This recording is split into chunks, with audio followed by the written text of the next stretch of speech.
Now let us see the test cross for a dihybrid. What will be dihybrid cross, and we are studying the test cross.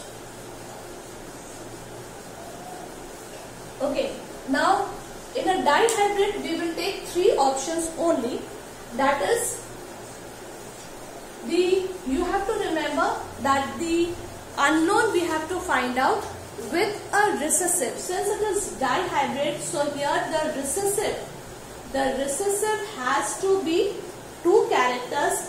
Let us take one is tall and the other one was white, which is small v, small v. So this will be the homozygous recessive. Since it is dihybrid, so we are taking two characters. Now in the test cross, what we have to understand is the first case. In the first case, we are taking the unknown to be a dominant. It is homozygous dominant is crossed with recessive character. Now if you do this, you will get all the gametes, there will be 4 gametes, and all the 4 gametes will be of the same, that is capital TV, capital TV, capital T and capital V. So these are the gametes that we will get from the first parent, and here also we will be getting 4 gametes, all similar, capital small t, small t, small t, small t, small v and small t, small v. All 4 will be the same. Now on Punnett square, if you do the Punnett square, the F1 what we will get all will be T with capital V and small v. Sorry, this will be capital T, small t, capital V and small v. How? This is the way.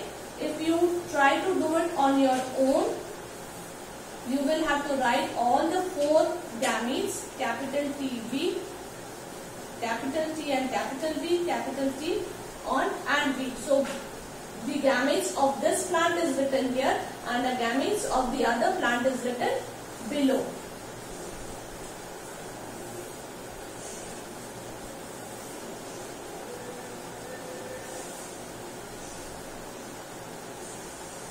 Now if you solve this or fill up this, you will get all will be T, capital V, capital V. That means all are tall. All are tall with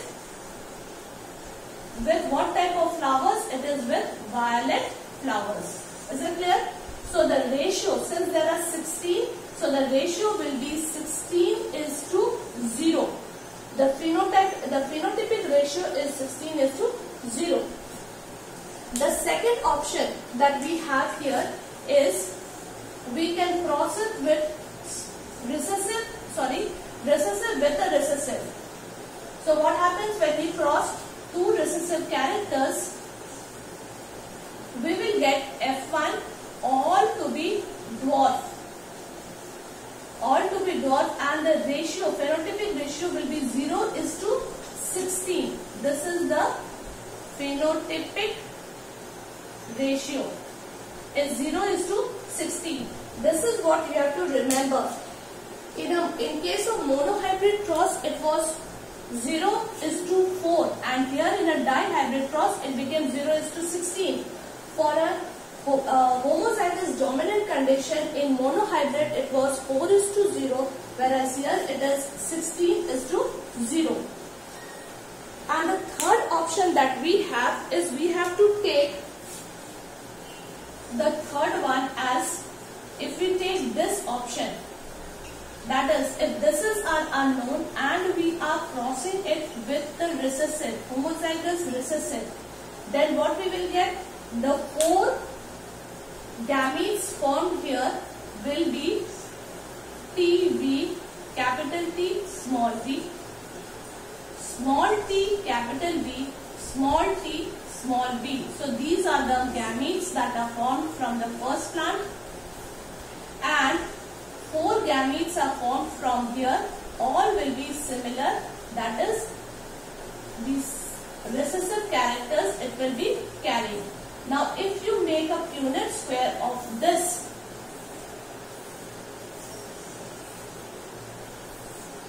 so what do we get? We will write here this small t, capital V, small t, small v.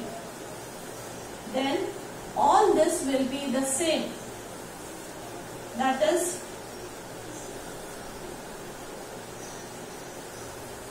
you all will try it out on your own. One I am doing it, capital T, capital V, small v. All will be the same here. Here it is capital T, small v, small v. And the rest of everything will be same here. Small t, capital V and small v. The rest everything will be same here. Here it is all will be small t and small v. So what is the phenotype of this? It is tall and violet. What is this? This is tall and white. This is dwarf and violet, and here it is dwarf and white. So what is the ratio? Ratio is coming to 1:1:1:1. So I am writing here separately the phenotypic ratio. Phenotype is 1:1:1:1. You can also write it as 25% is to 25% is to 25% is to 25%. So whatever phenotype you are getting as 1/4, that is 25%. So this is the type of question which is generally asked. What will be the unknown if the phenotypic ratio is 1:1:1:1, or it is showing all of them are showing 25%?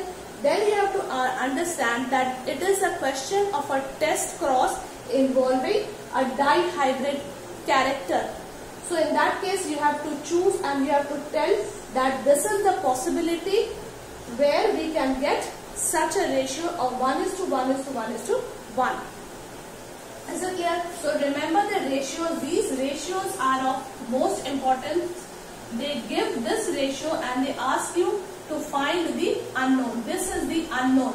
This is the unknown. Here this was the unknown and here this was the unknown. In whether it is monohybrid or dihybrid, you have to cross it with a recessive gene. If it is monohybrid, then only one character is taken. In dihybrid, 2 characters are taken.